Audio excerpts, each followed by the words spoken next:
Hola, ¿qué tal? Buenos días. Bueno, hoy es el lunes 18 de mayo, ¿verdad? Del 2022, y estamos en la consultoría de la Cátedra de Salud Mental de la Escuela Superior de Medicina de la Universidad Nacional de Mar del Plata. Bueno, mi nombre es María Clara Areta y soy la profesora titular, y me acompañan en esta tarea los docentes, el doctor Aymar y la licenciada Adriana Fernández Zapino, y no sé si hay algún docente más que no veo, y los estudiantes, ¿sí? Como siempre vamos a generar un espacio de preguntas, interrogantes, ver qué dudas les quedaron, porque esa es la tarea de la consultoría. Bueno, ¿quiere alguien empezar preguntándome algo, haciendo un comentario sobre el último? Tuvieron el teórico, ¿no? El teórico que está grabado en YouTube, y al mismo tiempo también tuvieron el práctico. Bueno, ¿tienen alguna pregunta sobre el tema del lenguaje y la metáfora? Y María Clara, te quería hacer un comentario sobre el último práctico. Surgió la duda sobre significante, significado y signo, y cómo es, y muchas veces cómo el signo se homologa con el signo médico, ¿no? Si podés darnos una breve explicación de eso. Ahí lo veo a Brian, que está en mi clase, y a lo mejor teníamos esas dudas. Muy bien. Bueno, ustedes dirán para qué tienen, ¿no? Quizás haya surgido en el práctico. Vayan interviniendo todos los que necesiten, se desmutean y participamos todos los que queramos, ¿sí? Ustedes por ahí se preguntarán para qué tienen que ver esto del lenguaje. Perdón, me olvidé de cerrar las ventanas que impiden que refleje la luz.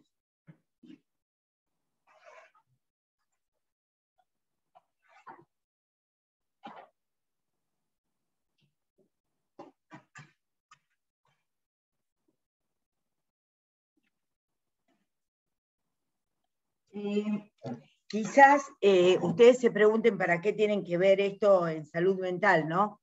Y es interesante porque, claro, cada uno va a dar la parte de salud mental, o cada asignatura, cada vez que sea salud mental, se ve desde un marco referencial, desde un marco teórico que se tenga, y en este caso, bueno, el mío es desde la psiquiatría y desde el psicoanálisis. En el psicoanálisis piensa al sujeto, piensa a la persona, ¿no? Que no son exactamente equivalentes persona y sujeto, ¿no? El psicoanálisis considera al sujeto como aquel sujeto del inconsciente, aquel sujeto que habita en el lenguaje, según ha dicho Heidegger, habita en el lenguaje. No es que nosotros tengamos el lenguaje, sino que el lenguaje nos tiene a nosotros, y entonces, habitando esta instancia del lenguaje, nos constituimos. Entonces, por eso cuando ustedes vieron actividad como para la psiquiatría, está la función psíquica actividad, ¿no? Y entre ellas el lenguaje. Ahí marca una diferencia con el psicoanálisis, en donde el psicoanálisis justamente lo que plantea con Freud y luego con Lacan es justamente pensar un sujeto, una persona, un psiquismo, una persona, esto que aparece como sujeto del inconsciente, que para la época de Freud, para comienzos del siglo XX, Freud habla de representaciones, una palabra alemana que viene de la filosofía que se llama Vorstellung, ¿no? Vorstellung, se escribe Vorstellung, Vorstellung, que significa representaciones. Entonces, como nosotros tenemos del mundo representaciones. ¿Se acuerdan que en psicología comunitaria social institucional vimos las representaciones sociales?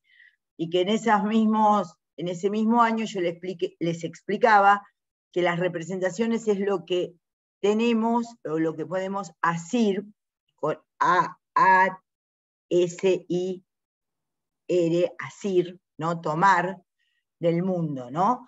Entonces, para Freud había un psiquismo hecho primero de huellas mnémicas que tienen que ver con la memoria, que se articulaban de una manera y que él llama representaciones, ¿no? Entonces, obviamente la palabra viene de la filosofía, como ya les decía. Después Lacan, ¿no? Que desarrolla su obra. Lacan se recibe de médico en 1932, hace su tesis de psiquiatría con respecto a un tema que se llama la paranoia de autopunición. Arma su teoría, arma su tesis sobre justamente esto, y toda la obra de Lacan, toda la obra de Lacan es una relectura que en un principio es una lectura estructuralista, que también lo vieron en psicología, con respecto a la obra de Freud.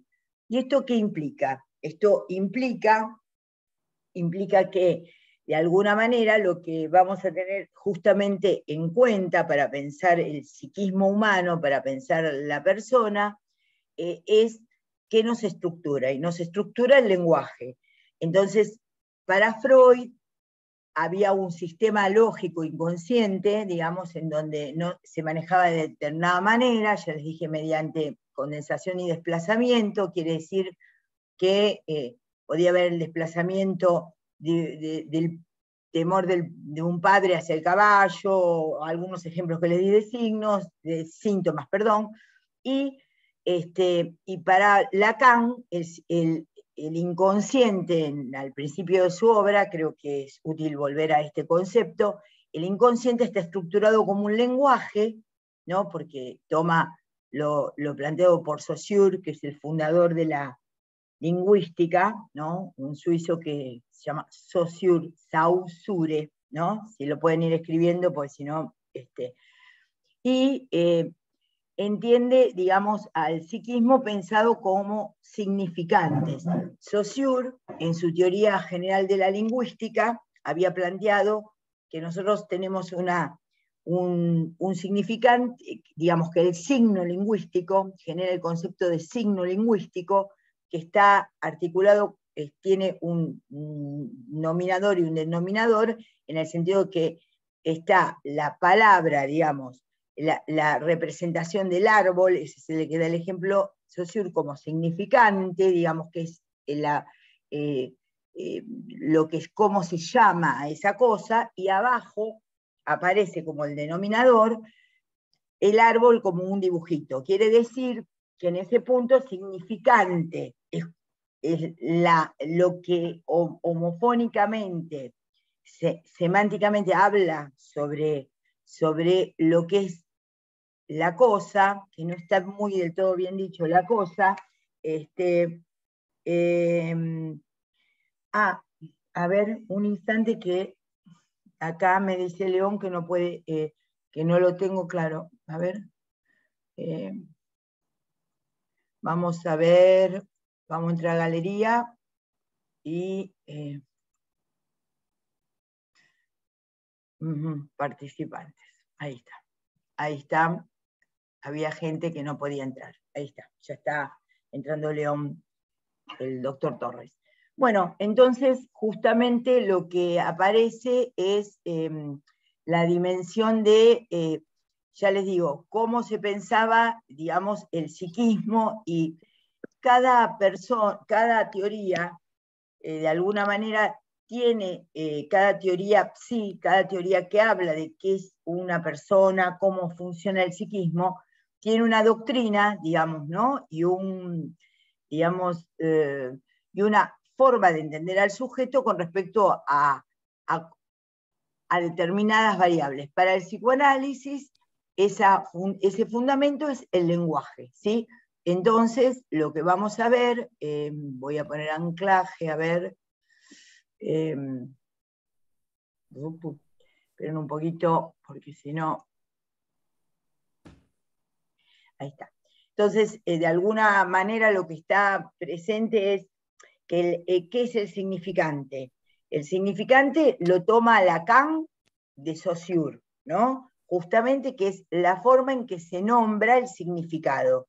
Y el significado es lo que implica o se acerca más a la cosa de la realidad en sí misma. Pero en realidad para Saussure, que es el padre de la lingüística, ya el significado es intralingüístico. Quiere decir que nosotros no estamos conectados directamente con las cosas de una manera directa, sino que tenemos de las cosas, según sea la teoría de qué se trate, o una representación, Forcellum, para la filosofía, luego para el psicoanálisis freudiano, o también justamente lo que tenemos es una dimensión de lo que las palabras engendran las cosas. Un ejemplo de esto podría ser si uno piensa en un sustantivo, en un nombre, ahora no se llaman más sustantivos, justamente un nombre, piensen cómo en la gramática se cambió, se pasó del término sustantivo, que es como si hablase de una sustancia concreta, a la palabra nombre. Ustedes que son muy jóvenes y vienen del secundario, en gramática, a los que antes se llamaban sustantivos comunes, ¿no les dicen nombres comunes y nombres propios, nombres abstractos y nombres concretos? ¿Me puede contestar alguien de los jóvenes? ¿Cómo lo han visto en gramática? Sí, lo vemos como sustantivos comunes, como todo aquello que podemos tocar, ver, sentir. ¿Y qué les decían, sustantivos o nombres? Y después los sustantivos propios, que eran los nombres. Bueno, por ahí hay otras personas. ¿Quién era el que habló? ¿Brian? Sí, sí. Bueno, por ahí hay otras personas acá que están interviniendo que ya les deben haber dado de una manera particular, porque antes la denominación sustantivo es una denominación más antigua. En realidad se llaman nombres comunes y nombres propios, y nombres abstractos. Quiere decir que ya no está la palabra sustantivo como sustancia, sino se está la palabra nombre, que habla justamente qué conexión nosotros podemos tener con la botella de agua. Si yo tengo una dimensión con la botella de agua, es justamente por su nombre, digamos, prevalece el nombre sobre la conexión directa que sobre la cosa tenemos. Esa es la dimensión de lo que después Lacan va a llamar significante. Por ejemplo, hablando de nombres propios y nombres comunes, o digamos, podemos decir que ¿qué es María Clara para mí? Lo que me representa como sujeto, es un significante, María Clara, que me representa como sujeto para otros significantes que serán Adriana, Marcos, Brian, Yamila, León, etc. Entonces, el concepto de significante es un nombre cualquiera, botella, María Clara, vaso, León, Adriana, Marcos, que me representa para otros significantes. Quiere decir que se arma un mundo simbólico en donde no habitamos el mundo de las sustancias concretas, sino que también tenemos un simbólico que nos permite arribar a esa realidad. Recuerden que cuando vimos la medicina como práctica, ¿qué decíamos? Porque ¿por qué pensábamos a la medicina como una praxis? Porque justamente la praxis es un simbólico que permite modificar lo real. ¿Con esto qué quiero decir? Que si ustedes tienen una angina, ustedes dirán, ¿qué tiene que ver esto con la medicina? Si ustedes tienen una angina y saben cómo diferenciar una angina virósica de una angina bacteriana, ustedes van a decidir si dar o no, en cada caso, un antibiótico o no. Si es viral, no le darán antibiótico, si es por los signos que presenta. Si es una angina bacteriana, le van a dar. Y ahí, por ejemplo, le podrán dar amoxicilina, o amoxicilina mezclada con clavulánico, ¿no? Entonces uno puede decir, bueno, ¿y eso qué tiene que ver? Bueno, tiene que ver con que justamente siempre, aunque creamos que estamos en lo más sustancial, en lo más concreto de la cosa, tenemos un lenguaje sobre lo concreto del mundo. Sin lenguaje no accederíamos al mundo. Es más, sin lenguaje no accedemos a lo real del mundo.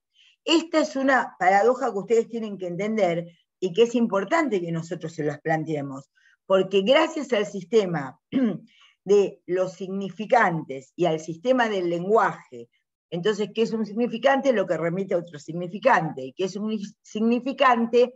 Justamente lo que representa a un sujeto. Entonces, eso es un significante. Un significante viene a decir algo de la cosa, viene a decir algo sin serlo. Entonces, fíjense que no es una cosa, no es la inmortalidad del cangrejo. Si ustedes no tuvieran, y estamos hablando de boludeces, si ustedes no dispusieran de un sistema simbólico como el que está dando la Facultad de Medicina en sus diferentes asignaturas, ustedes no podrían acceder a lo real. Es gracias al sistema del lenguaje y al lenguaje en sí mismo donde se puede operar con los reales. Yo sé que por ahí esto les resulta un poco abstracto y un poco difícil, pero es importante que alguna vez, por lo menos, lo escuchen a lo largo de su carrera. Es gracias o por lo menos 2 veces, una vez en psicología, otra vez en salud mental, que es gracias al sistema del lenguaje, que nosotros podemos acceder a ese mundo. No tenemos una conexión, ustedes dirán, bueno, hay teorías dentro de la filosofía, hay teorías que se llaman realismos, hay teorías que se llaman idealismos, ¿sí? En donde justamente lo que plantean diferentes escuelas filosóficas es cómo es el acceso de las personas al mundo real. Pero no es fácil acceder de un mundo a un mundo real. Ustedes dirán, bueno, pero cuando hay un herido, cuando hay una bala, cuando no hay una guerra, ¿eso no es un real? Sí, es un real, pero es sostenido, es accesible a eso. ¿Qué sabemos nosotros de la guerra entre Rusia y Ucrania si no es por las palabras? ¿Qué sabemos nosotros de una insuficiencia hepática si no es por las palabras? Dirán, bueno, el anatomopatólogo las mira en el microscopio, pero gracias al sistema del lenguaje que nos dice, que les dice a ustedes que puede haber tal o cual desorganización celular, y es gracias a ese sistema de lenguaje en donde ustedes pueden operar de diferente manera. Digamos, deciden tomar una u otra respuesta, una u otra actitud terapéutica.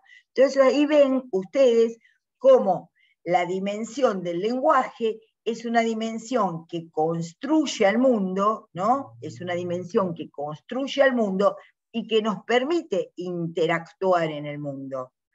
Sin el lenguaje en el cual habitamos y sin determinadas, digamos, leyes del lenguaje, no podríamos interactuar en el mundo. Piensen en todo el desarrollo de lo que es la Big Data, de lo que es Data Science, cómo las redes multiplican información, y todas esas informaciones que aparecen en las redes, en los distintos programas, softwares, no son más que lenguajes.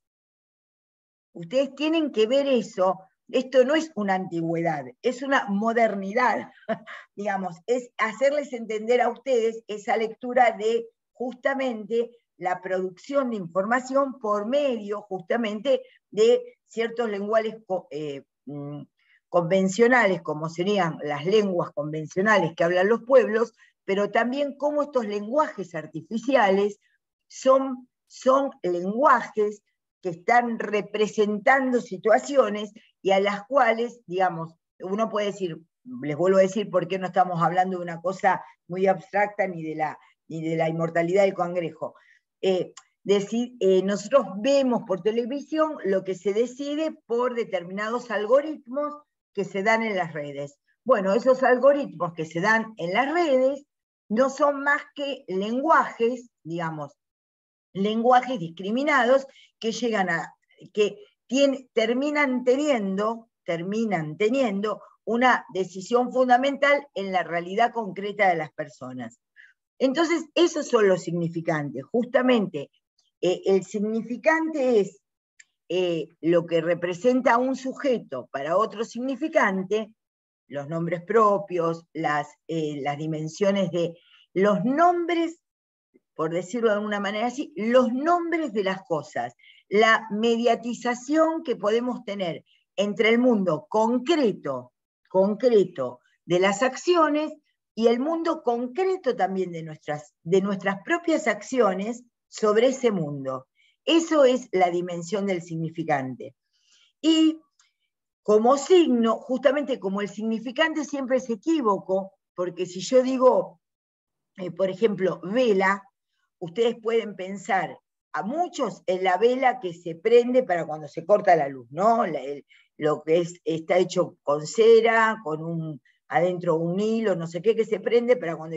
Y otros podrán pensar vela de navío, y otros podrán pensar ella vela a alguien que está muerto como velatorio. Ven cómo aparece siempre cierta equivocidad del lenguaje, que es lo que permite justamente construir el mundo. Entonces, nosotros tenemos una imagen del mundo, una idea del mundo, gracias al significante.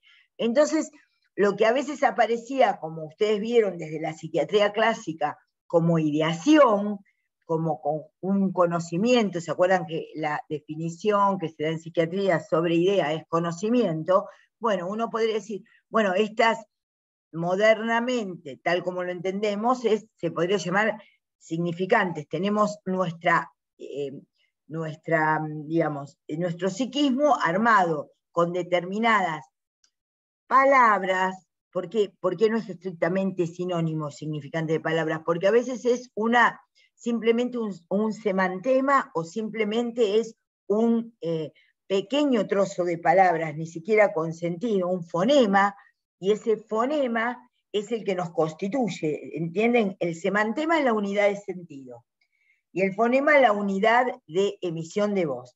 Y sin embargo, a veces sin una unidad de sentido, adquirimos un sentido por un fonema. Entonces, el significante es lo que representa un sujeto para otro significante, y es algo que tiene que ver con la representación, no solo de un sujeto para otro significante, sino de la representación de las cosas. Y es equívoco, no es unívoco, es equívoco. Hay que ver con qué otros significantes está unido, como para entender justamente de qué se trata. Si alguien dice, si va a la consulta de ustedes y alguien dice, mi papá, ustedes pueden entender, mi papá es el que va a venir, mi papá es el que está enfermo, vengo por mi papá, o me siento mi papá, o le hablo de mí como papá, y no puedo estar a la altura de las circunstancias de la paternidad. Entonces, papá solo parece que remitiera infantilmente a un dibujito de un señor, y sin embargo puede significar muchas cosas. Entonces, ¿qué es el significante? El concepto que nos permite capturar que el lenguaje es equívoco, y que el lenguaje es lo que nos conecta con las cosas del mundo, nos permite operar con las cosas del mundo, y presenta cierta equivocidad con respecto a estas cosas.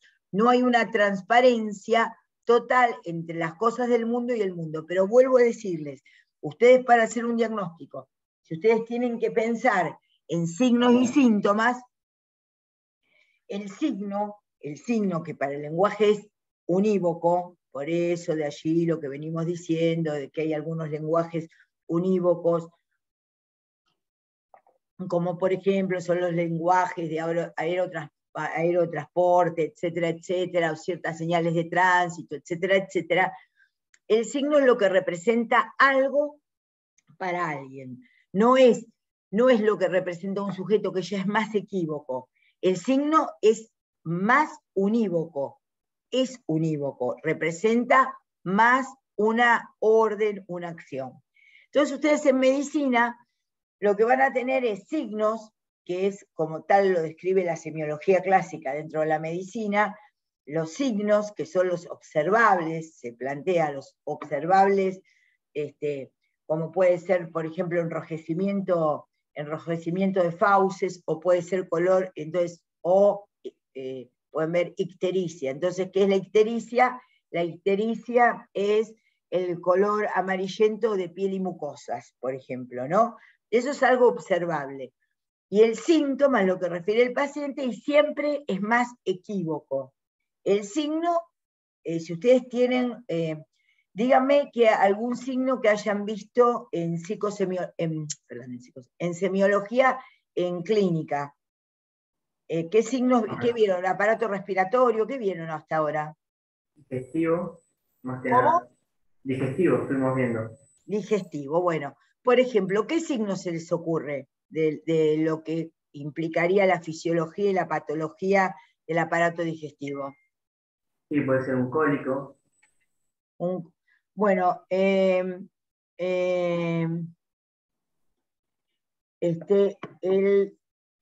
sí, pero el cólico, digamos, ¿cómo vos cuando pones en la historia clínica cólico, ya le estás poniendo una palabra tuya? ¿Cómo le expresaría al paciente? Claro, un dolor constante, un dolor rotundo, agudo.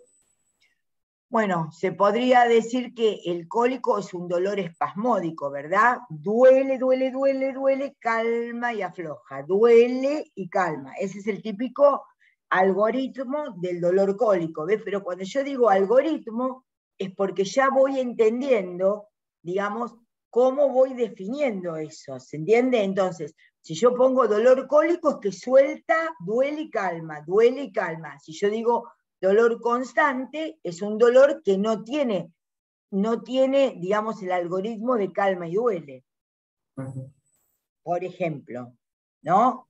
Entonces, cuando vos escribís en la historia clínica dolor cólico, el paciente por ahí dice, no, tengo unos retorcijones terribles en la panza, por ejemplo, o siento que, no sé, me duele, cada uno lo expresará según el campo sociocultural desde el cual viene, me duelen las tripas. Por ahí hay pacientes que como tienen cierto nivel de conocimiento de las palabras médicas, dicen, sí, doctor, tengo un cólico, pero en realidad el dolor de panza se plantea como dolor de panza. Entonces, ¿qué significa? Ya cuando vos tenés que traducir, digamos, cuando el paciente te lo dice de una manera, el que está pasando algo te lo dice de una manera, y vos lo escribís en una historia clínica, justamente vos haces una transcripción de lo que es el comentario del paciente sobre su malestar y haces una transcripción a lo que es el lenguaje médico, que está muy bien, porque vos podés poner, el paciente refiere, comillas, dolor que va y viene en zona abdominal, hipocondrio derecho, suponete, ¿no? De esta manera. Pero, bueno, el paciente no va a decir hipocondrio derecho, al costado de la panza, ¿no? Entonces, vos puedes decir, compatible con dolor cólico, bla, bla, bla, bla. Bueno, si el paciente tiene, ¿se entiende? Entonces, ahí, ¿qué implica ese lenguaje? Ese lenguaje implica que el paciente va a traer síntomas como referidos por él en el sistema del significante equívocamente y que va a ser traducido también a la historia clínica mediante ciertos significantes que tratan de transmitirse como signos, porque es para que le queden claro a quien lee la historia clínica, teniendo conocimientos médicos, de qué está hablando cuando está hablando. ¿Se entiende? Entonces ahí hay como una cuestión a tener en cuenta en relación a lo que es el signo y lo que es el síntoma. Con esto no quiero decir que todo el lenguaje médico sea signo, no quiero decir esto. Lo que quiero decir es que se traduce un lenguaje médico específico que es entendido, se supone, por todos los actores del campo de la salud, que si lo lee una enfermera va a entender que es un dolor cólico, si lo atiende el médico en emergentología va a entender que es un dolor cólico, y si lo entiende el especialista va a entender que es un cólico. ¿Se entiende? Pero el tema es que ustedes vean que desde lo que ustedes hablan a lo que preguntan, cómo lo dice el paciente, cómo responde el paciente, van a tener como podríamos decir, cierto nivel de incomunicación que es estructural, ¿no? Que no se entiende. Que no se, hay que tolerar cierto nivel de incomprensión a veces en la entrevista, ¿no? Para justamente empezar a pensar que, bueno, tratamos de ponerlo en los términos más correctos, más parecidos a la realidad posible, pero que siempre queda como una duda con respecto, siempre queda una yancia, un espacio entre todo lo que se podría escribir de exacto y todo lo que no se puede escribir de exacto. ¿Me expliqué? En salud mental... Me parece que está, perdón María Clara, me parece que está la doctora Darling queriendo entrar. Dice, pero yo no puedo hacerla entrar si no la veo. La verdad que yo no está entrando. Entraron todos, no la veo, ¿viste? Yo no la veo. No se debe tener un problema de comunicación ahí de entrada a la comunicación con el chat. No sé qué decir. Yo no la veo, ¿sí? Y no lo... A ver... No. Me parece que ya está, ¿eh? Bueno, claro, sí. Bueno, gracias, León. Acá, mira, por ahí un poco esto que estabas comentando, María Clara, en relación a lo digestivo, a la asociación de los signos y los síntomas, por ahí me parece que también está, como digamos, bastante bueno entenderlo con la cuestión de que, por ejemplo, en el caso de una cuestión digestiva, si vos le pones el estetoscopio al paciente, no sé, escuchás aumento de los ruidos hidroaéreos o silencio abdominal, sería más un signo, ¿no? También como, y Muy después lo que bien, te muy refiere bien. el paciente sería a lo mejor esto del dolor de panza, el dolor de tripa, o sea, una cuestión más sintomática sería lo que el paciente te refiere. Pero me parece que el signo sería como, digamos, lo que vos puedes objetivar es que claramente lo escuchás vos. Vos le ponés la cestoscopio en la panza y te vas a dar cuenta si aumentaron o disminuyeron los ruidos, no Claro, tiene ruidos. muy Y bien. después ahí construís lo que sería el código, que como decís vos, es un signo que todos entendemos, pero sería más un cuadro clínico, ¿no? Más diagnóstico. Me parece que un poco, Exactamente, digo, también como para hacer otra lectura, ¿no? exactamente. Bueno, está muy bien, porque ustedes fíjense que lo que dice el paciente como dolor de panza, nosotros podemos por la secuencia calma, duele, de una manera pulsátil, saber que porque como estudiamos en los libros de semiología le ponemos cólico, y ahí puede tener un correlato en un signo que es justamente el aumento de los ruidos hidroaéreos del intestino. O no, y ver que tiene un hilio, ¿me entienden? Que tiene un hilio paralítico. Entonces, no se escucha. Fíjense cómo dentro de lo que es la praxis médica, le otorgan a cada uno de ustedes en su calidad de médicos y médicas el lugar casi de dirimir cuál es la realidad. Lo que el paciente refiere tiene una corroboración ya sea diagnóstica por el examen clínico o en imágenes. Es muy interesante pensar esto, que hay como una entrada del paciente en la demanda, como explicamos la clase pasada, viene porque le duele algo, y claro, ese algo, vieron que las personas cuando tienen algún problema tratan, por el proceso que pensamos de analogía, entenderla según un caso similar. Entonces, me acuerdo de una vez, era un caso familiar, ¿no? Me acuerdo que mi suegro, que llegó a vivir 95 años con una lucidez impresionante, en genética de exportación, me acuerdo que a los 94 presentó un eritema, ¿no? En la parte anterior del antebrazo, aquí, ¿no? En la parte anterior del antebrazo, ¿se acuerdan que la posición anatómica es así? Así que, y que se irradiaba a muñeca. Me acuerdo que lo llamé al clínico y le digo, mira, yo no sé si tendrá una erisipela, ¿no?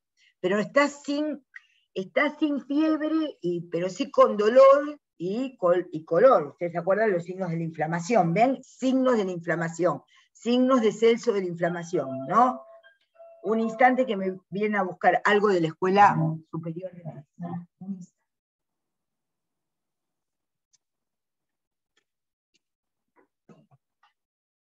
Le dejo toda ahí, Norberto.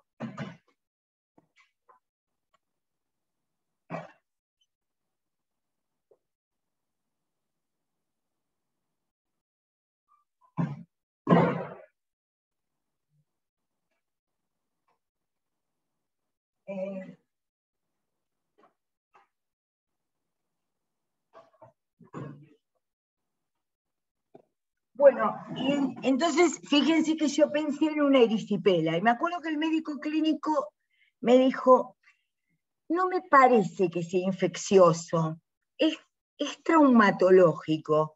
Entonces yo le digo, ¿y qué puede ser traumatológico? Y me dice, y es muy viejito, cuando se sienta, voy a hacer el gesto, hace así, ¿no? Apoya las manos, porque obviamente no tenía suficiente fuerza en el cuádriceps como para hacer esto, ¿no? Chao, gracias, me llevan a la escuela. Gracias, chao, chao. Son papeles que tenemos que mandar a la escuela de medicina, los mando con un mensajero. Entonces, cuando llegamos, lo va a ver el traumatólogo y le dice, vamos a pedir una ecografía. Entonces, me acuerdo, el ecografista, ustedes saben que la ecografía es la única estudio por imágenes operador dependiente, por lo tanto, es la única imagen que no la lleva a cabo un técnico, sino un médico o médica. Y entonces le pasa el transductor de la ecografía, hasta ahora que había dolor, calor y rubor, ¿sí? Inflamatorio, a mí se me había ocurrido infeccioso por erisipela, al clínico traumatológico. Van a ver cómo tenía razón el clínico. Entonces, el ecografista le dice, ¿me permite la otra mano? Entonces, le pasa el transductor por el otro lado. Y me dice, ¿sabe qué tiene, doctora? No, le digo yo. Tiene un desgarro del palmario mayor, del palmar mayor. Me dice, lo que pasa es que yo tuve que controlarlo con la otra mano porque yo no veo músculos palmares mayores de 95 años la mayoría de las veces. Y que era, él justamente levantaba las cortinas de madera, ¿no? Porque esto es típico de los que hacen sonar los campanarios. Bueno, mi suegro no trabajaba en una iglesia, pero sí subía, fíjense todo el procedimiento, ¿no? Él refiere dolor y molestia en el antebrazo. Yo entiendo, yo leo calor, rubor, dolor, no así tumor, digo debe ser infeccioso. El clínico está más cercano, se va acercando y dice, esto es traumatológico, por eso es una fractura de escafoides, es unilateral, ¿no? ¿Ven todos los elementos que van jugando? Hasta va el traumatólogo a la imagen, y era un desgarro del el músculo es palmar superior o mayor, ¿no? Es mayor, ¿no? ¿Alguien? ¿Se acuerdan? Sí. Palmar mayor. Hay uno que es superficial y otro que es más profundo. Bueno, ustedes ven cómo por ahí costó todo un proceso arribar a la realidad. Entonces, ¿qué les quiero enseñar con significante, signo? Entender que la realidad no es transparente, que la realidad requiere de un momento, de un instante de ver, de un tiempo de comprender y de un momento de concluir, pero requiere necesariamente de un simbólico para que nosotros la captemos. La realidad no es lo obvio. Lo obvio es otro discurso que se nos presenta como la realidad. Porque hay varios discursos en pugna, ¿se entiende? Entonces, lo que ustedes entienden que es realidad concreta, en realidad epistemológicamente, no son más que discusiones diarias de discurso, que según cómo se opere mediante ese simbólico en la praxis, se obtendrá un resultado u otro. Porque si yo hubiese supuesto, es una erisipela, y le hubiese dado cefalosporina, es por un problema de palabras que no se hubiese mejorado. ¿Ven cómo la realidad está mediatizada por los sistemas simbólicos que nos permiten llevar a ella? ¿Se ven este ejemplo? Si no hubiésemos tenido esa serie de circunstancias, de palabras, de entendimientos, de simbólico, no se hubiese llevado al diagnóstico correcto, ni al procedimiento correcto para operar ahí. ¿Sí? Piensen en cuando les hablábamos de cómo aquellas personas que no cuentan con el aparato simbólico dispuesto para poder expresar lo que les pasa, muchas veces son víctimas de situaciones externas como violencia o no entender, o no pueden decir que les duele, ¿qué van a decir? Me duele la fosa ilíaca derecha y tengo dolor, ¿cómo se llama el dolor reactivo del peritoneo? No me acuerdo, el que suelta y duele. ¿Signo de qué? Bueno, nosotros le decíamos con un nombre cuando yo estudiaba. Bueno, ¿cómo? No era el de Murphy, ¿no? No, el de Murphy es el del hígado. Creo que es de Blumberg. Ese, gracias, sí. Sí, gracias. ¿Quién lo dijo? Sí. Acá, ahí. Sí, es ese. Pero el de Murphy es el dolor, respiro, suelto. Entonces, ustedes ven que para arribar a la realidad, necesitamos un sistema que nos permita construir esa realidad para operar sobre la misma. Es por eso que les damos esta clase, porque no hay ninguna operación de ninguna praxis que no está mediatizada, sostenida en el discurso que las crea, y es más, en el momento de ver, depende de la expertise, depende de la inteligencia de la persona, lo que puede ver o no ver en lo que está diciendo el otro. Recuerdo una vez que hace mucho tiempo una persona me decía que una persona conocida de ella era anticuario, ¿no? Anticuario. Me lo dijo de una manera y yo le digo, ¿y qué? Sí, que traía cosas de Europa, yo qué sé. Y en realidad era contrabandista, no era anticuario, ¿me entienden? Es mucho más fino decir anticuario porque trae objetos de Europa que contrabandista porque trae objetos sin pagar impuestos de Europa. Entonces, uno puede decir, ay, qué sutilezas del lenguaje. Sí, es sutileza, pero en eso se diferencia una persona que tiene 130 de coeficiente mental y otra que tiene 80. No hay ninguna persona más inteligente que lo que habla. Nadie. Nadie es más inteligente de lo que habla. Podrá tener más habilidades comunicativas, será un poco más tímido, más retraído, menos dificultoso, pero nadie intelectualmente es superior al discurso que produce. Entonces, esto es lo importante? Lo importante es que ustedes sepan que la realidad no es un hecho dado y entendido por sí mismo, sino que la realidad a la que ustedes tienen que acceder como médicos requiere de un sistema simbólico por el cual estamos enseñando estas cosas. Para la filosofía, representaciones, para el primer Freud también representaciones, para Lacan significantes, pero necesitan sí de un sistema simbólico por el cual poder leer el mundo y accionar sobre la realidad. Leer la realidad y accionar sobre la realidad. Si ustedes no tienen determinados elementos instalados, entendidos, pensados, no van a entender los signos que ven y no van a entender la realidad. Y a todos nos pasa, no a ustedes, a todos nosotros. Si en este momento nos ponen... Sí.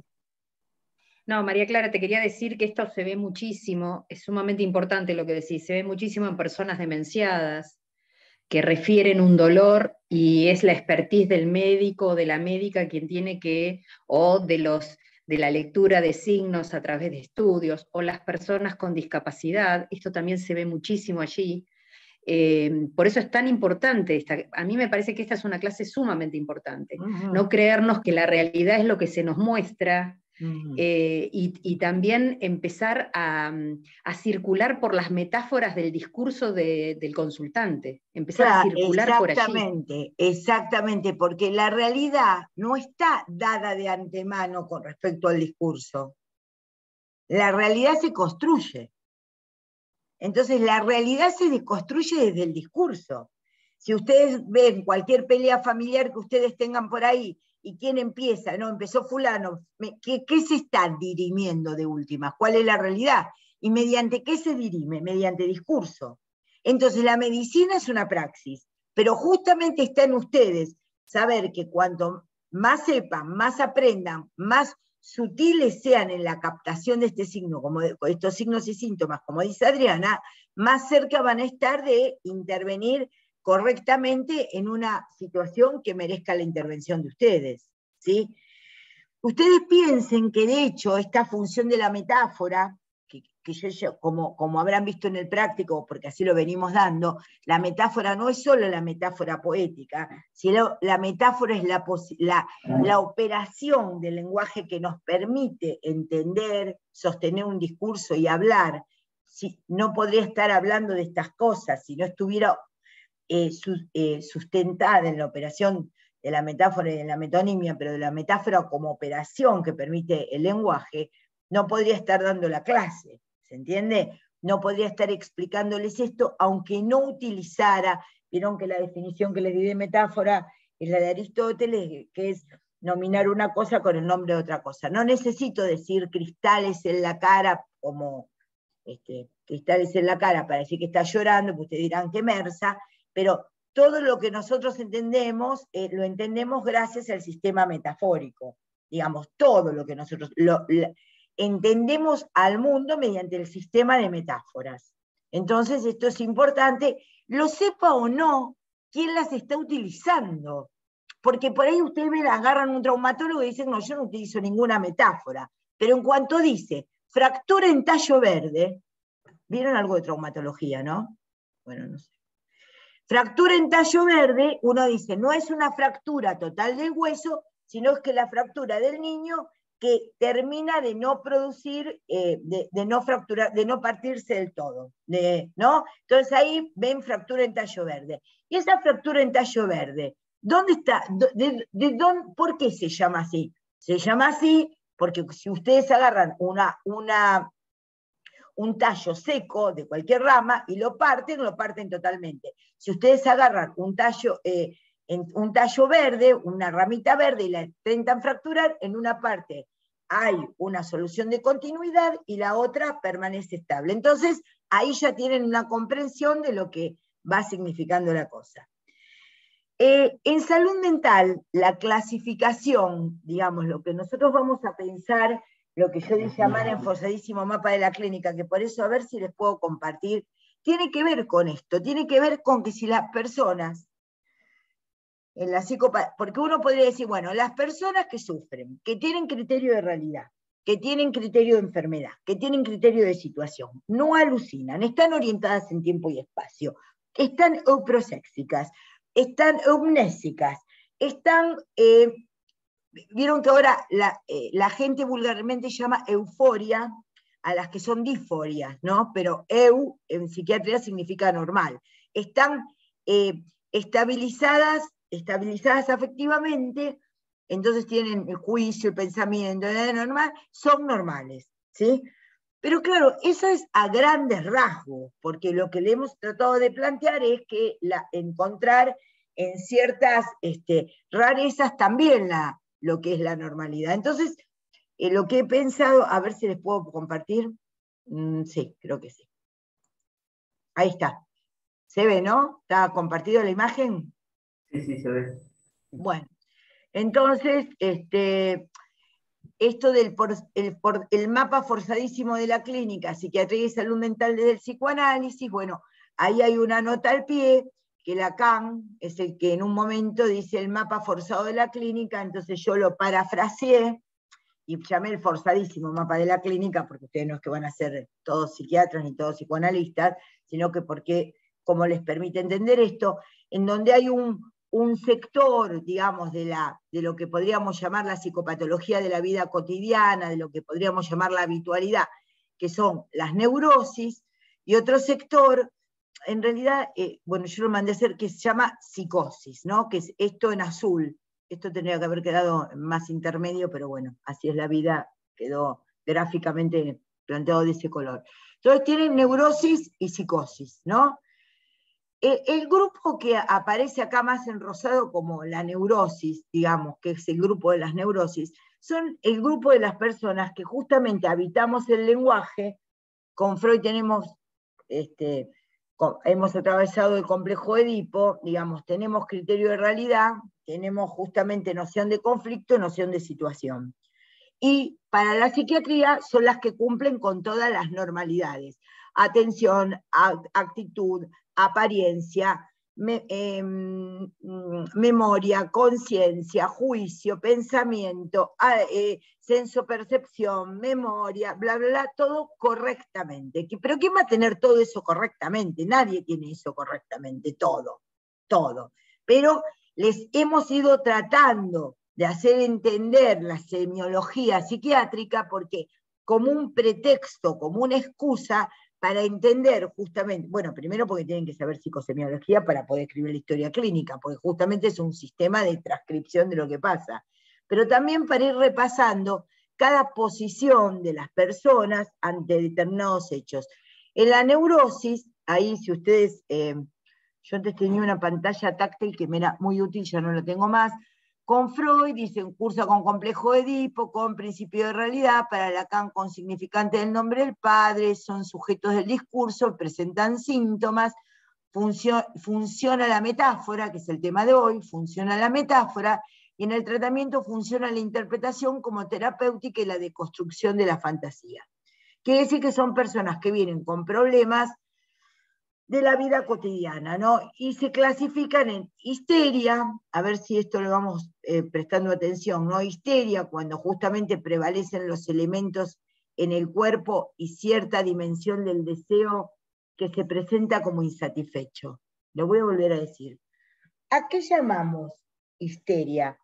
Llamamos histeria a esa neurosis en donde lo que predomina es la insatisfacción. ¿Y eso qué significa? Eso significa, hay hombres y mujeres histéricos. La histeria es la estructura básica que nos constituye hombres y mujeres. Así que esa tontería de pensar que las mujeres somos histéricas y los hombres son neuróticos obsesivos es de un machirulismo y burrada supina. ¿Sí?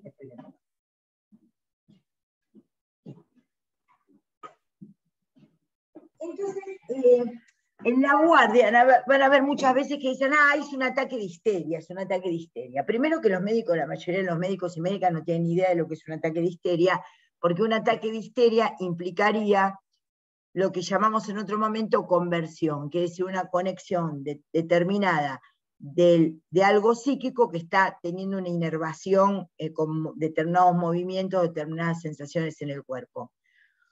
Entonces, predomina la insatisfacción y justamente lo que está justamente en la histeria es la dimensión del cuerpo como un cuerpo que no alcanza. A nadie le alcanza el cuerpo, chicas, chicos, chiques, a nadie le alcanza el cuerpo. El cuerpo siempre es chico con respecto al goce que se quiere tener. Siempre somos un poquito discapacitaditos del cuerpo, ¿se entiende? Entonces, justamente la histeria lo que aparece es esa posición subjetiva. Al lado dice fobia, ¿no? La fobia es más, por ahí, identificable de una forma más sencilla a lo que sería el territorio del mundo externo. Se habla, así como se habla del cuerpo de la histérica, se habla del mapa de la fobia, ¿no? La fobia tiene que ver con el cuerpo externo, con la dimensión de un objeto que se ha vuelto de alguna manera un objeto motivo de la angustia de quien trae, ¿no? Objeto que puede ser un objeto, perro, por ejemplo, miedo a los perros, o también puede ser miedo a dar exámenes, o puede ser también miedo a salir con alguna persona en un tono sexual, o puede ser miedo.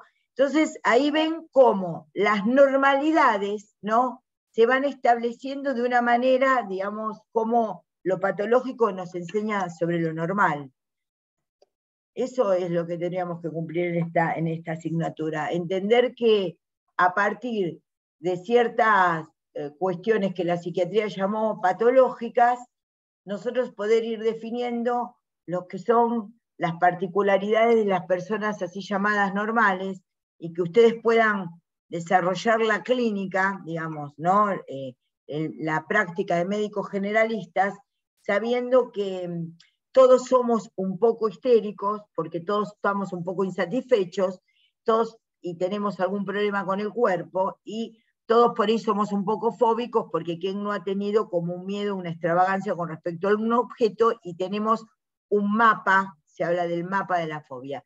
Así como para la histeria,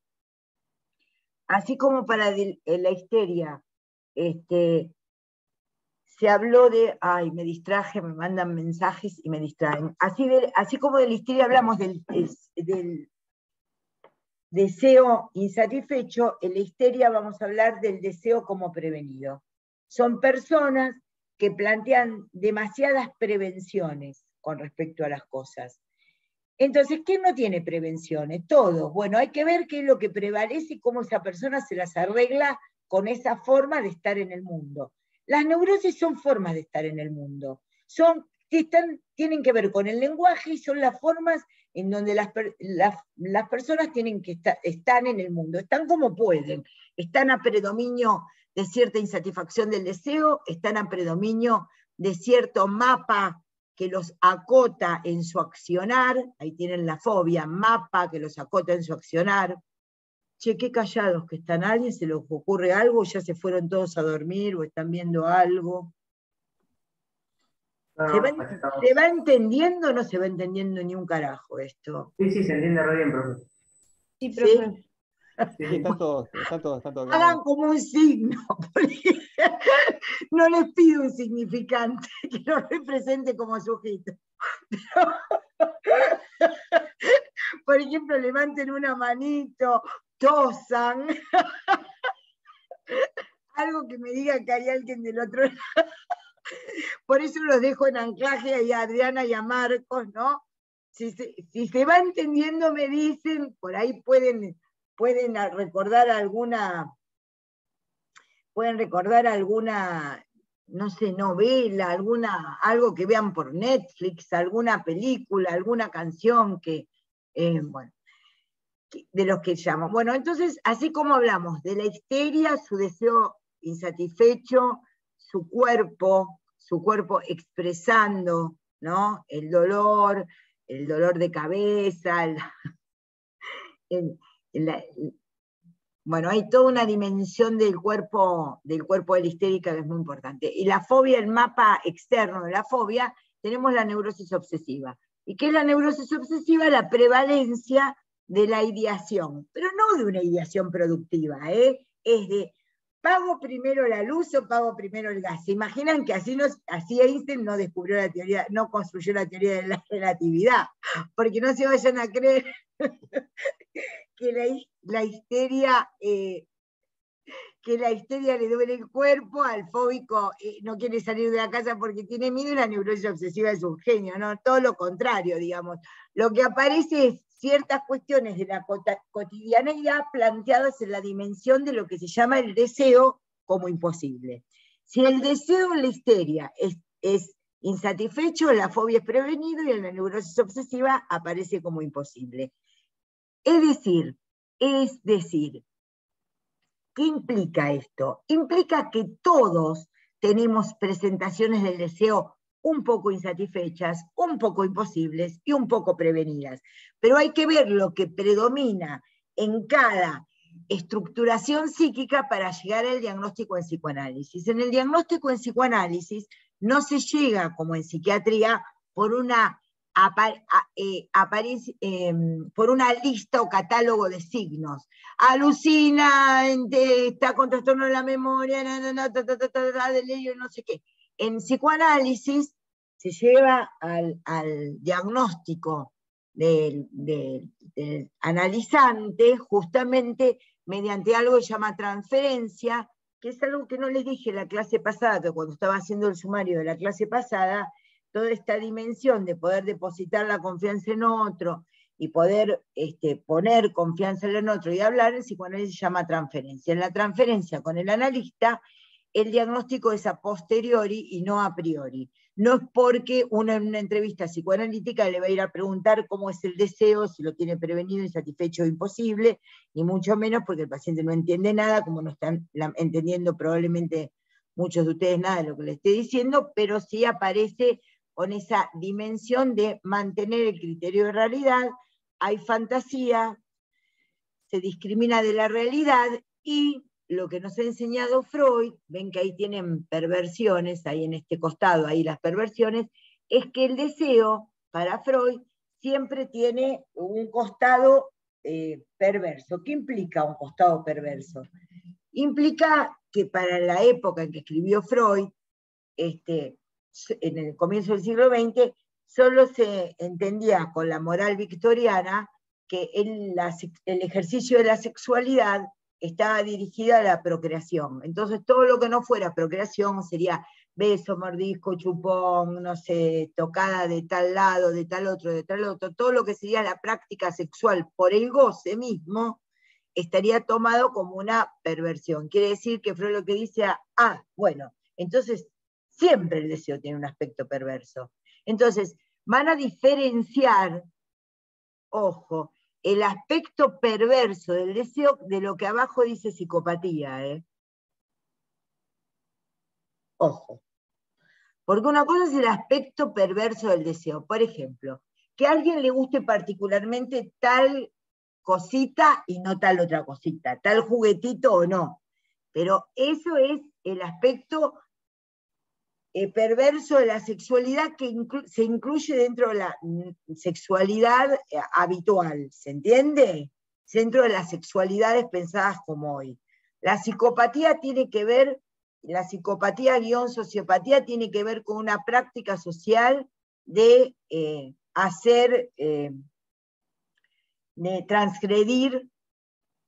de transgredir al prójimo, le diría, no las leyes, porque las leyes a veces son injustas, ¿no? Todos los dramas épicos griegos tienen que ver con el concepto de héroe, y todos los héroes de la Grecia antigua, Antígona, Medea, justamente tienen que ver con personas que han descubierto en su cotidianeidad que las leyes que funcionaban en la polis no eran de todo legítimas. Así que yo diría que justamente la psicopatía y sociopatía, que van a estar en este campo intermedio que ahora voy a ir, tienen que ver con un atravesamiento de la dignidad del otro, ¿se entiende? Porque a veces las leyes no guardan la dignidad del otro, Entonces uno puede decir, si una ley que cobre el IVA tanto, al 21%, implica que pague el 21% de IVA la persona que es un trabajador, lo mismo que una persona que es un financista, y todos pagamos un impuesto sobre un bien que es imprescindible como los alimentos igual, y eso es legal. Y eso tiene una lógica dentro del mercado. Entonces, yo diría que la psicopatía y sociopatía tienen que ver con una transgresión sobre la figura de lo que es el prójimo, ¿sí? Miren acá cómo estamos hablando con las palabras, diciendo lo de las palabras, porque tenemos que entender qué es prójimo, qué es, ¿no? Entonces... María Clara, quería decirte esto, a ver si tenés ganas de volver a la neurosis y en el No, teórico. es que no salí de la neurosis, me fui un poquito por la... Sí, el componente perverso de la neurosis, que no es una psicopatía, eso quería decir, pero está muy bien lo que me corregiste. Seguime, cortale. Vos hiciste en el teórico del año pasado una analogía muy interesante con el gráfico concéntrico de Pigeon-Rivière, sí, de las neurosis, mente, cuerpo y mundo externo. No sé si tendrás ganas de recrearlo ahora, porque es muy interesante. Creo que fácil está de ahí ver, está en una de las cosas de la cátedra, ¿no? Sí, es fácil de ver, digamos. Como todo lo sencillo, o la mayoría de las cosas sencillas, adolece de ciertas sencillez, pero anda, miren.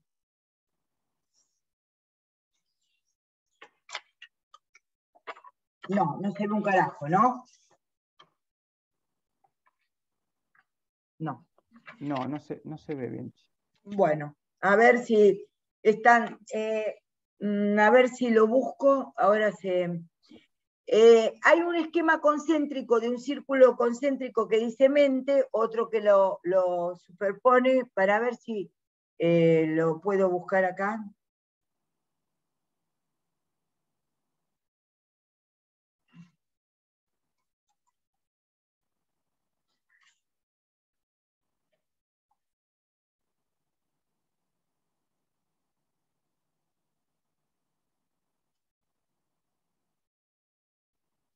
Pues si lo encuentro.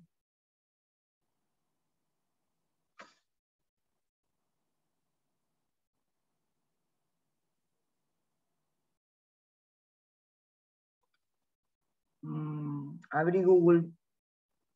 No me lo mostró. Bueno, no, esto lo voy a cerrar porque.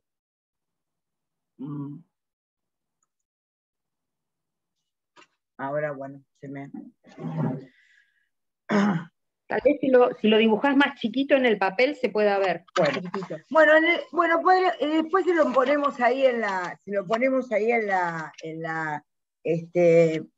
el campus. En el campus, ¿no? Está, en el centro está la mente, en el otro está el cuerpo y en el otro el mundo externo.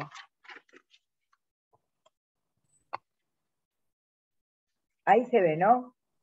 Sí, ahí sí. Se ve bien, se ve bien. Bueno. Entonces, en la mente, en el área mente, ¿no? En el área, esperen que voy a tratar de hacer anclaje. Bueno. Claro, la mente estaría posicionada en el neurótico y en el cuerpo la histeria. Bueno, ¿A vamos a ir repasando. Estas tres sirven para la neurosis y estas tres sirven para la psicosis. Pará.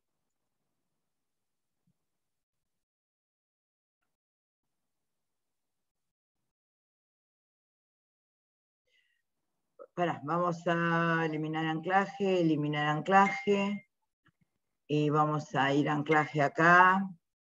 No sé si alguien me está llamando, sí, de la facultad para decirme que llegó el. Ahí está. Bueno, miren. Si pensamos esto en relación a la neurosis,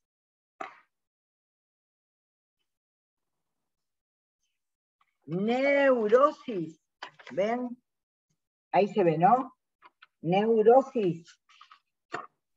Sí, se ve. Sí, bueno, qué buen uso del pizarrón, de los aparatos técnicos, de todo. En la mente, ahí, ¿qué patología tendríamos? ¿Qué prevalece? Como pago la luz, no pago la luz, ¿qué ideas? El obsesivo. Muy bien, el neurótico obsesivo. En el cuerpo, ¿qué neurosis aparece? La histérica. Muy bien. ¿Y en el mundo externo? La fobia. Muy bien, muy bien. Entonces, neurosis obsesiva, histeria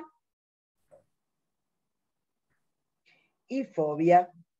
Cuando ponemos no, nosotros es neurosis obsesiva, ¿sí?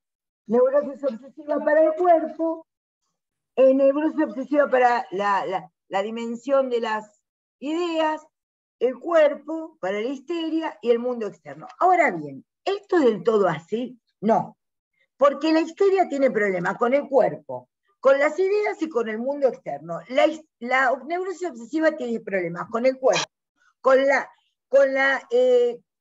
el cuerpo, con la mente y con el mundo externo. Y la fobia lo mismo. Pero es el área de prevalencia de conflicto. ¿Cómo se llama? Nunca acepten ningún esquema del cual no sepan el nombre. Esto se llama esquema de Pillon-Rivière de área de conflicto. Nosotros lo vamos a llamar esquema de prevalencia del área de conflicto. ¿Sí? Y tanto sirve para la neurosis como para la psicosis. Pero para eso tenemos que, ¿se entendió? ¿Está bien esto era lo que querías que planteara, Adri? Sí, tal cual, perfecto. ¿Querés decir alguna cosa más, agregar alguna cosa más?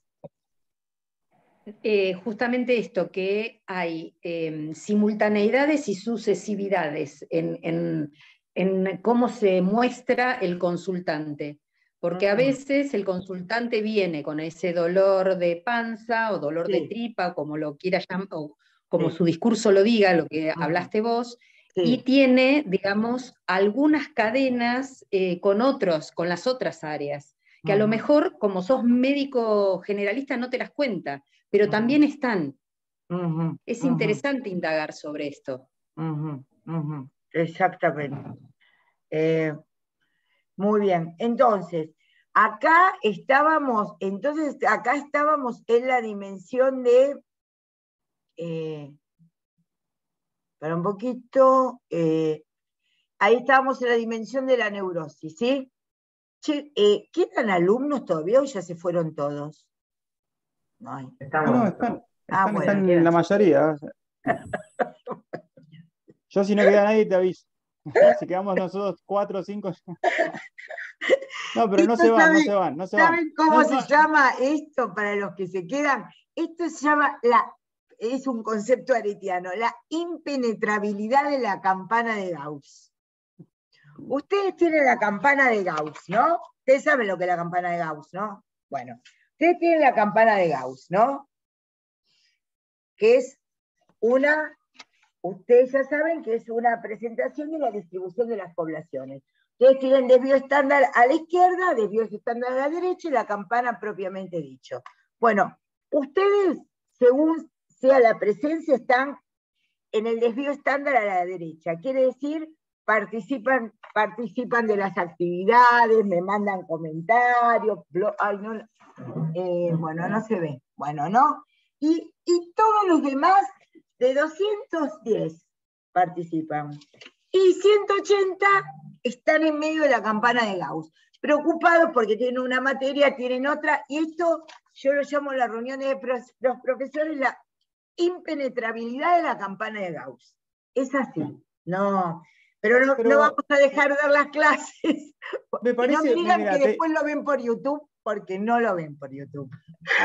YouTube es lo más chismoso que hay en el mundo, te dice quién vio 15 minutos, quién lo prendió y lo apagó. No lo ven por YouTube. Bueno, pero vamos a estar para los que puedan zafar de la campana de Gauss. ¿Se entiende? A veces es importante estar dentro de la campana de Gauss y a veces es importante zafar un poquito de la campana de Gauss. Bueno, entonces la neurosis en el forzadísimo mapa de la clínica es lo que entendemos por aquellos que tienen que la psiquiatría, ahora lo podemos decir así, como si hubiésemos estudiado psiquiatría durante años, o sea, aparecen trastornos en la atención, en la actitud, en la absenso-percepción, en la memoria, en el razonamiento, juicio, etcétera, etcétera. Están euproséxicos, eutímicos, todo normal, bueno, pero para el psicoanálisis no es que van a estar todo bien. Estos tipos van a armar un síntoma, el síntoma tiene que ver con la metáfora, van a armar síntomas, pero van a pertenecer al mundo. Y en el grupo de abajo, justamente tenemos la psicosis. Y la psicosis son aquellas personas que justamente padecen, digamos, no habitan, están en el lenguaje, pero no habitan el discurso, habitan el lenguaje, porque los psicóticos mantienen el lenguaje, lo que se llama operativamente comunicacional. ¿Querés agua? Sí. Cuando están bien intercrisis, todos los que somos psiquiatras acá y hemos trabajado con pacientes internados, sabemos que se mantiene el lenguaje comunicacional, como les dije en la clase pasada, que Henry lo dice así, se mantiene el lenguaje comunicacional operativo la mayoría de las veces. Solamente en los grandes casos demenciados no se mantiene. Lo que pasa es que no son capaces de hacer metáfora, ¿no? Entonces, el otro día le preguntaban a un psicótico, ¿y usted qué está? Le estaban haciendo una entrevista, ¿usted qué piensa del tratamiento? Y yo lo que quisiera, ¿no? Del tratamiento, ¿cómo fue que dijo? Dice, que a mí se me detenga. ¿Cómo sería que se le detenga? ¿No? porque no dijo que se me pare, porque si no podríamos hacer el chiste, ¿ven? Ahí permite la metáfora, ahí permite la metáfora. Todos entendemos que se le pare, que se me pare, que se detenga. Entonces, ¿cómo sería esto de que usted quiere un tratamiento para que se detenga? No, porque yo escuché que el psiquiatra decía que la esquizofrenia, que no sé, la esquizofrenia, que es lo que yo tengo, es progresiva y se va deteriorando. Entonces es muy importante que se detenga. ¿Ven cómo ahí hay cero metáfora? Porque cualquier persona hubiese dicho que me sienta mejor, porque que sentirme mejor, poder... aparte, ¿a quién se le puede ocurrir, digamos, en el lenguaje popular en el que hablamos, que uno se detenga? Es como, excepto que hablemos de un cáncer y que se detuvo la enfermedad, ¿no? Se detenga, pero que se detenga, ¿no? Porque tomé una nota de la entrevista y es, no dijo que se detenga. ¿Qué piensa usted de tratamiento? Que se estanque. Yo que se estanque, yo digo, ¿de dónde habrá sacado esto, el estanque? ¿Ves? Es un uso neologístico de la palabra. Claro, porque él escuchó que el psiquiatra que lo estaba tratando le dijo a la familia, lo mejor es que no progrese con más brotes, que quede estancado. Entonces él, digamos, lo que piensa es que una evolución, una dirección de la cura para lo que él tiene, una felicidad, podemos decir, para lo que él tiene, sería que se estanque. ¿No es interesantísimo? Después dijo una palabra que yo creí que era,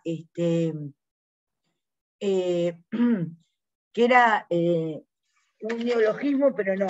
¿Qué es ustedes que son vivos, inteligentes y jóvenes? Bueno, ahora no lo encuentro, pero un verbo que no sabía a qué se refería, pero bueno, después se los voy a traer para otra clase. Bueno, no, por ejemplo, hablaba de, ¿vos te acordás cuando fuiste a la facultad y decía, sí, la parte facultativa? Parte facultativa. A ver, yo entiendo que uno puede decir parte facultativa y no constituirse, pero uno dice, o voy a la facultad, o dejé de ir a la facultad, o mis padres fueron a la facultad, ¿se entiende lo que digo? Pero la parte facultativa, ven cómo aparece ese trastorno del lenguaje en donde empieza lo que nosotros llamamos uso bizarro de las palabras comunes, porque es muy difícil que ustedes como médicos generalistas vean verdaderas neologismos. Ustedes pueden ver algunas extravagancias del discurso que es un uso extraño que ya les habilitaría para hacer la interconsulta con psiquiatría, ¿se entiende? Con salud mental. Y que les toque un psiquiatra que haya estudiado, ¿no? Porque más vale que les toque un equipo, que haya alguien que haya estudiado de todos los que son, alguien que haya estudiado. Bueno, entonces, tenemos la psicosis, que es con pérdida del sentido de realidad, con pérdida del sentido, no hay metáfora, no se puede hablar de las cosas de uno mismo, digamos, no hay complejo de Edipo, no hay significante del nombre del padre. Bueno, entonces ahí, esperen un segundito.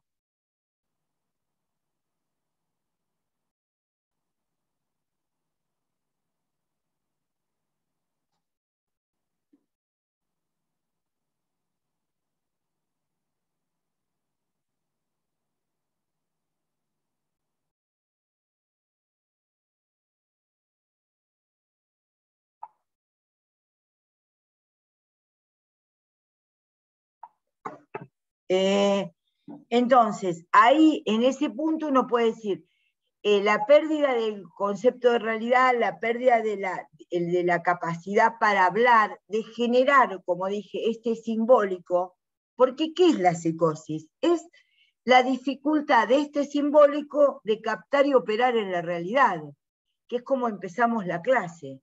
La psicosis es la ruptura simbólica, que permite operar en la realidad mediante el discurso. ¿Me entienden lo que les digo? ¿Se entiende? A ver, alguien que me haga la segunda, a ver si se entiende o no se entiende. Creo que se entiende. Sí, se entiende. Yo me quedé pensando, Dale, a ver. Sí. No, quedé pensando, la semana pasada hubo algunas preguntas también en relación a significado significante, y me quedé pensando en esto que hablabas vos con respecto al lenguaje, ¿no? Para que no te puedo dar de No, pantalla. Sí, dale. Ah, como para preguntarte o para que también se hablara del tema, ¿no? Esto del lenguaje, que es lo que nos permite a un mundo dado, digamos, interactuar con él o tomar algún sentido.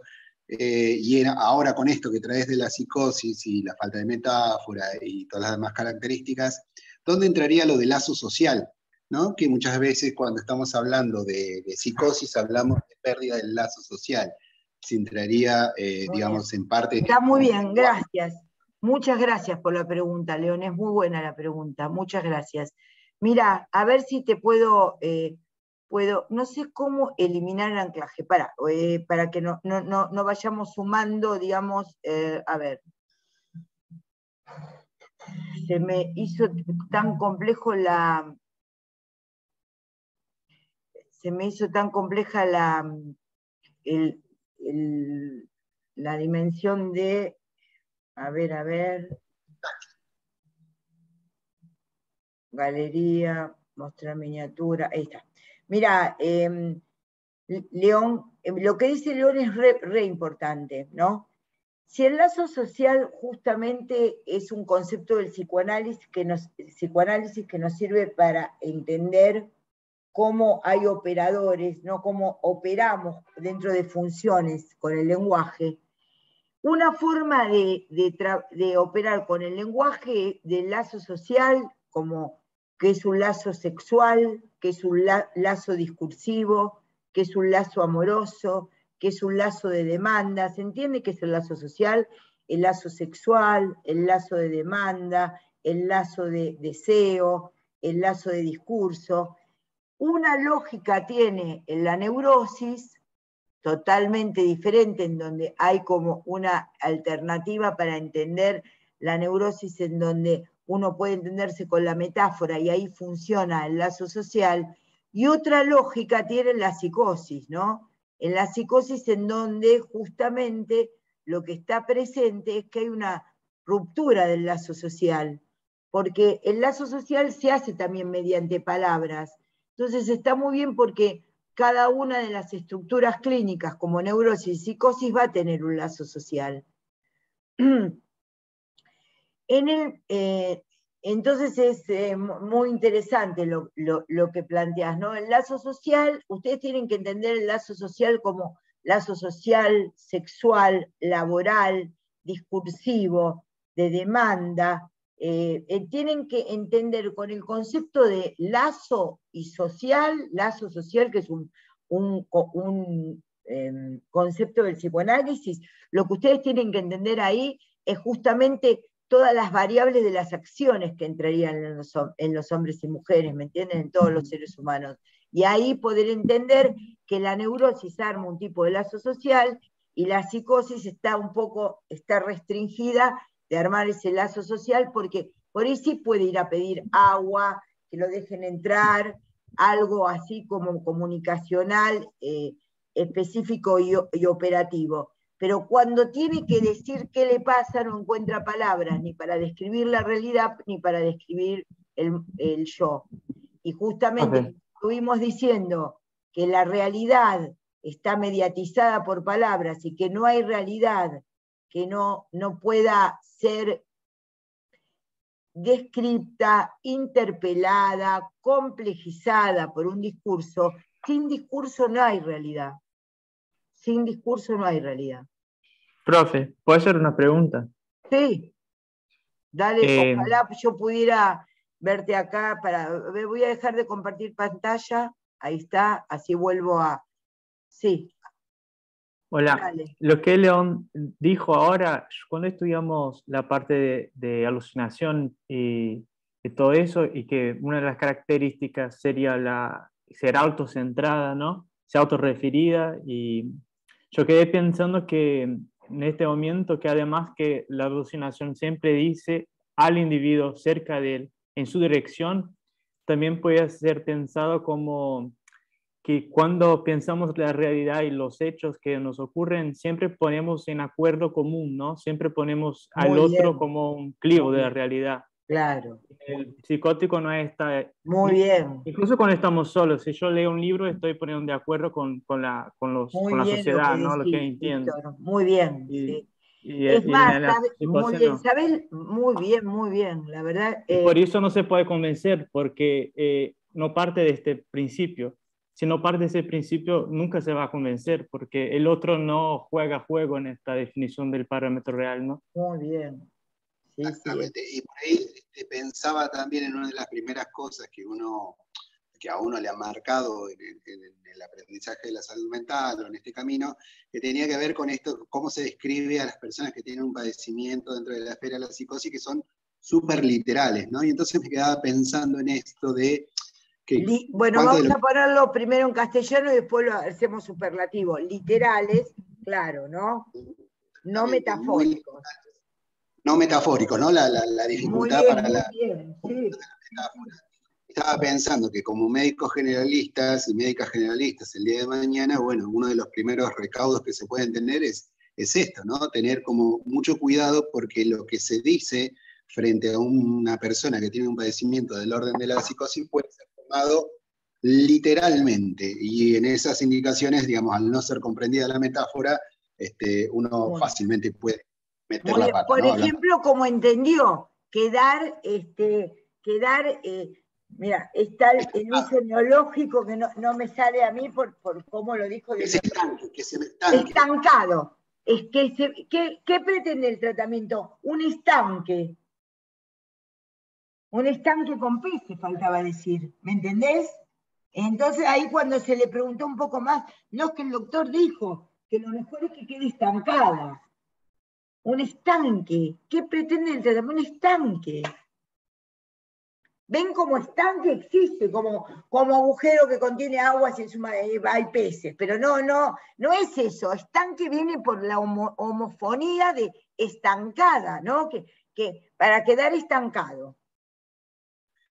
Y lo que uno piensa sobre eso es que cuando yo se lo transmití a ustedes, hice el lapsus, lo cambié a neurótico y yo dije detenido. Ven como yo ahí lo que hice es hacerlo entrar en otro sistema simbólico e hice el lapsus.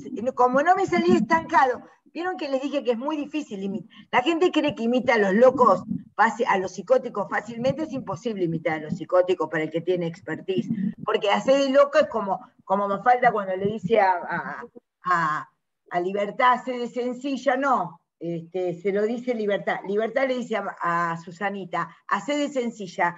Y Susanita hace así, así y así. Y entonces Libertad le dice, vos y yo nos vamos a llevar muy mal. Bueno, cuando uno hace de loco gritando o poniendo humo en las películas y todo difuso, eso no es la psicosis. La psicosis es la certeza, es lo que decía Víctor. Mira, Víctor, te quería hacer un comentario que es muy pertinente, creo que viene muy bien a tu pertinente comentario, o pregunta, o lo que estuviste trabajando en el práctico con León, lo que fuese, pero es esto.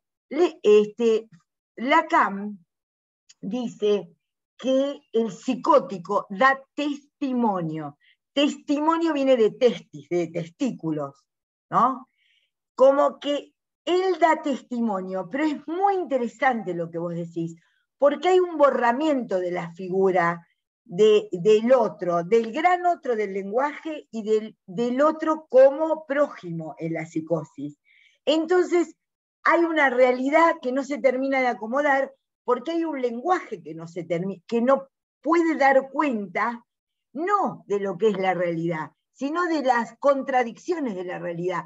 Porque podríamos decir que el delirio es una forma casi totalitaria, aunque Lacan siempre dice que el delirio es total, ¿no? Pero es parcial, perdón.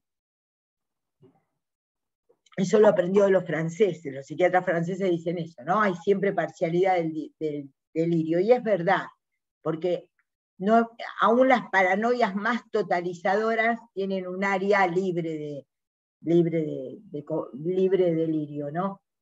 Que una parte, un simbólico. Entonces lo que vos decís es muy bien, porque el otro del libro, que vos das como ejemplo, ¿no? No hay dimensión de otredad, no hay dimensión de alteridad en la psicosis. Y por eso el delirio es un lenguaje,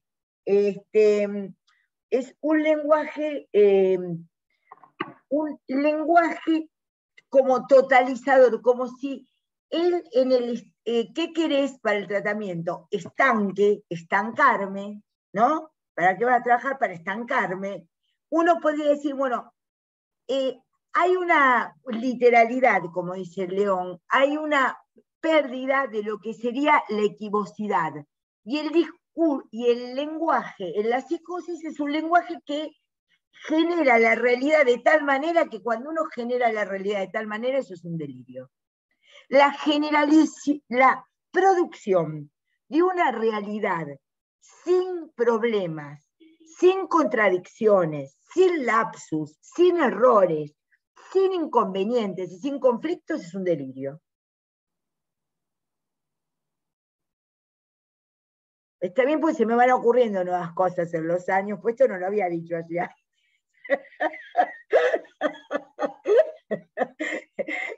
Después cuando empiece con el Alzheimer es cuando empiezo a repetir y ya ahí, pero esto es así. Si el lenguaje permite eso, es un delirio, ya no es un discurso. Porque el discurso de la neurosis, del grupo de arriba de la neurosis, es un discurso que es un poquito fragmentario, dice una palabra por... ¿Por qué yo no me acordaba estancado?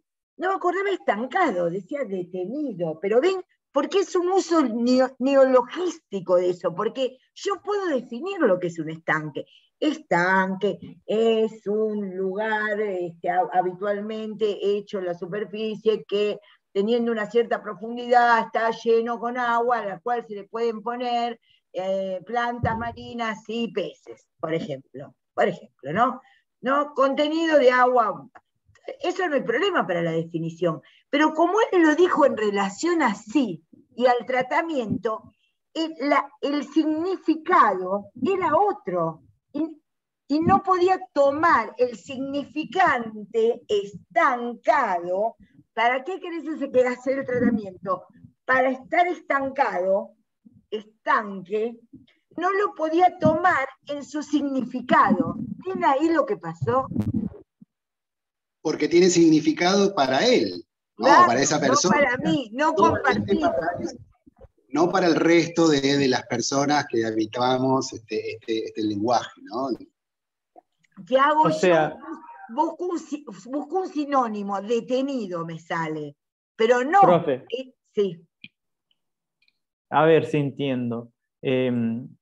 Vos tenés que hacer traducción, Víctor, encima. El lapsus de este paciente... No es un lapsus, el lapsus es de la neurosis. Bien. El lapsus es exclusivo de la neurosis. Fue de la docente en todo caso. Y bueno, porque yo acá estoy yo estoy en calidad de analizante. Lacan dice, cuando yo les doy clase, dice Lacan, yo no soy el analista. El analista son ustedes que escuchan. Yo estoy en mi calidad de analizante, de neurótica. Él dice eso. Yo soy cuando se está en posición de docente es en el lugar de analizante, León, no de analista. Él dice, mi calidad es de analizante ante ustedes. Por eso se produce eso en el nivel del lenguaje. Dale, Víctor. A ver, Víctor. No sé si tiene relación.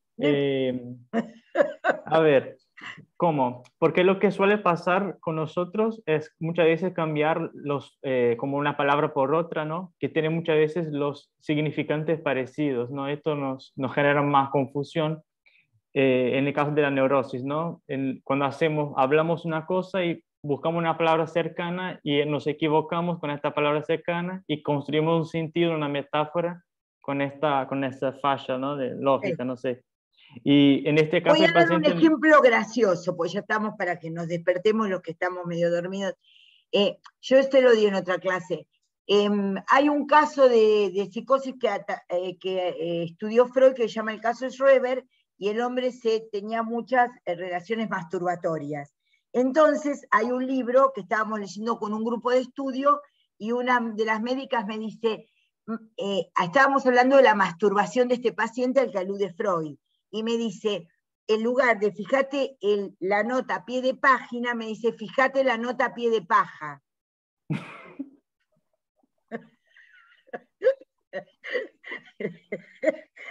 Pero ves cómo para el lapsus es muy importante la homofonía,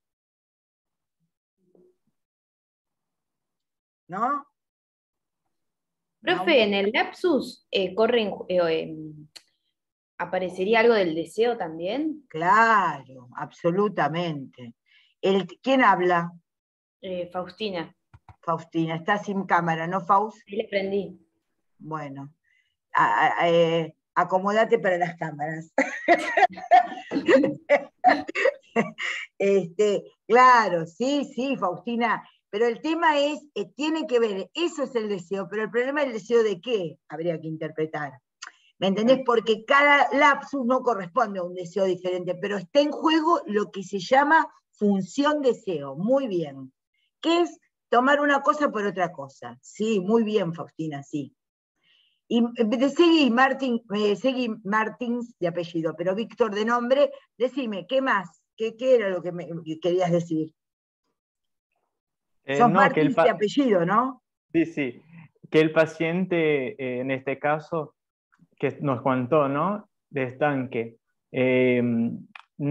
la confusión no es por lo significante, ¿no? No, como muy bien. en otra estructura de ramar el discurso. Muy bien, Víctor, muy bien. Porque justamente en la teoría lacaniana lo que falta es un significante central. Después le voy a mandar, no sé, habría que pedirle a alguien del campus que ponga hay una práctica de tapicería que se llama punto de almohadillado, que uno tiene por arriba la parte de la tela por debajo, en el medio la lana o el poliéster, lo que sea, y va uniendo con botones, ¿no? Vieron, cada tanto hay botones, como en el Chesterfield, se llama Chesterfield. Entonces, ¿cómo hace el tapicero? Pasa por arriba todos los significados, toda por arriba, baja, pasa por los significados, y con un solo tirón se junta significante y significado. Ese tirón que pega, porque sabe cómo hacer la vuelta por los significantes y los significados, se llama significante del nombre del Padre, y es el que de alguna manera instala el sujeto en la cultura. Perdón, tengo acá a Agustina. Buenas tardes, cambié de tema, quería consultar a los profes si mañana puedo asistir al próximo a las 13. Sí, podés asistir. Bueno, avisale a la persona, a las 13 está Marcos, ¿no? Marcos sí, estoy yo a las 13. ¿Y vas a faltar a lo de León, Agustina? Le avisamos a León. Bueno. Listo. Bueno, muy bien, va a estar Marcos y decirnos aquí. Bueno, entonces el tema está muy bien, Víctor, lo que decís. Muy bien. La verdad que no todo el mundo se da cuenta de eso, ni aún los que hacen la especialidad. Está muy bien, está muy bien. Está muy bien lo que planteas. La psicosis y la neurosis para el psicoanálisis son dos problemas del significante. Pero son dos problemas diferentes con el significante. Son dos problemas diferentes. Está muy bien. Entonces ahí aparece esto que aparece como literalidad, falta de valor simbólico, falta de valor, ¿no? Aparece esta cuestión. También se habla de lenguaje concreto, ¿no? ¿Por qué? Porque se mantiene, les vuelvo a decir, lo comunicacional. Lo comunicacional se mantiene bastante bien, por ejemplo, en las asambleas, por ejemplo, todos los que estamos acá y somos psiquiatras, hemos pasado por las asambleas de los pacientes. Entonces, en las asambleas de los pacientes en internación, que son reuniones que se hacen, uno es mortificado, vilipendiado, maltratado porque no funcionan los baños, la comida es mala, todo es verdad. todo es absolutamente verdad y realidad. Y uno tiene que estar ahí pensando que, viste, porque bueno, entonces todo eso lo mantienen. El tema es cuando algo, como dice Lacan, cuando se produce la psicosis, se desencadena, pero cuando también se puede volver a producir. Cuando algo es tomado en el sentido en que se requiere un lenguaje, un simbolismo, la metáfora. Cuando se vuelve a requerir la metáfora, vuelve a brotarse. Porque hay momentos en que nosotros no necesitamos la metáfora. Por ejemplo, a lo largo de los teóricos. Es un chiste, es un chiste. Ustedes ponen play, se ponen ahí, se ponen a ver las cosas, no sé, que mañana tienen que ver de sana, no sé qué cosas importantes, y uno va escuchando como la radio y dice, yo qué sé, que dirá, bueno, pero hay momentos en que uno necesita la metáfora. Entonces, cuando ustedes necesitan decir, ¿qué está diciendo? Porque necesitan el valor metafórico del lenguaje. Entonces muchas veces van manejando, están escuchando un programa de tele, están multitasking y no necesitan. Cuando hay algo que requiere la comprensión diferente de las cosas, verlas en perspectiva, es porque están necesitando el valor metafórico del lenguaje. Y ahí es donde se quiebra nuevamente el psicótico. Allá donde el neurótico hace metáfora con el síntoma, es donde se pisa la banquina el psicótico, se descarrila, pierde la carretera principal, dice Lacan. Se descarrila, pisa la banquina. Bueno. Espero que... Siempre me olvido de hacer el intermedio para que hagamos gimnasia. Ahora hagan un poco de gimnasia.